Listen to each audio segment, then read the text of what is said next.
Hi friends, ఇవాళ వీడియోలో పక్కా కొలతలతో రవ్వ కేసరి చూపించబోతున్నాను. నేనైతే ఇందులో ఎటువంటి కలర్స్ యూజ్ చేయలేదు, అందుకే వైట్గా ఉంది.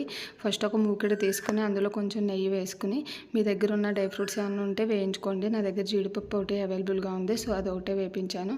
అది కొంచెం కలర్ చేంజ్ అయ్యాక పక్కకు తీసుకుని ఈ గ్లాస్తో నూక తీసుకున్నాను. నేను ఏ గ్లాస్తో అయితే నూక తీసుకున్నాను అదే గ్లాస్తో మిగతా అన్ని కూడా మెజర్మెంట్స్ చెప్తాను. నూక కొంచెం కలర్ చేంజ్ అయ్యే వరకు వేపాలి. ఇక్కడ చూడండి, అసలు ఉండలేమీ లేకుండా కలర్ చేంజ్ అయింది. నేను ఏ గ్లాస్తో అయితే నూక తీసుకున్నాను అదే గ్లాస్తో 4 గ్లాసెస్ వాటర్ తీసుకోవాలి. మనం నూకని ముందు నేతిలో వేపించాం కాబట్టి అది ఇప్పుడు ఇంకా ఉండకట్టదు. వాటర్ పోసాక ఒక్కసారి ఇలా కదపండి, కొద్దిసేపటికి ఇలా దగ్గర అవుతుంది.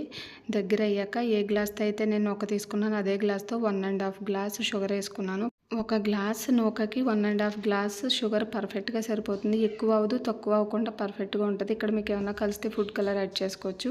అలాగే దంచిన యాలకులు, అలాగే నెయ్యిలో వేపించిన జీడిపప్పు కూడా వేసి కలుపుకోవాలి. ఇలా దగ్గర పడేంత వరకు కలుపుకోవాలి. ఇలా దగ్గర పడ్డాక స్టవ్ ఆఫ్ చేసేయాలి. స్టవ్ ఆఫ్ చేశాక కొద్దిసేపటికి లైట్గా గట్టి పడుతుంది, మరీ ఎక్కువ గట్టి పడదు. చూడండి, అసలు ఎక్కడ కూడా ఉండకట్లేదు.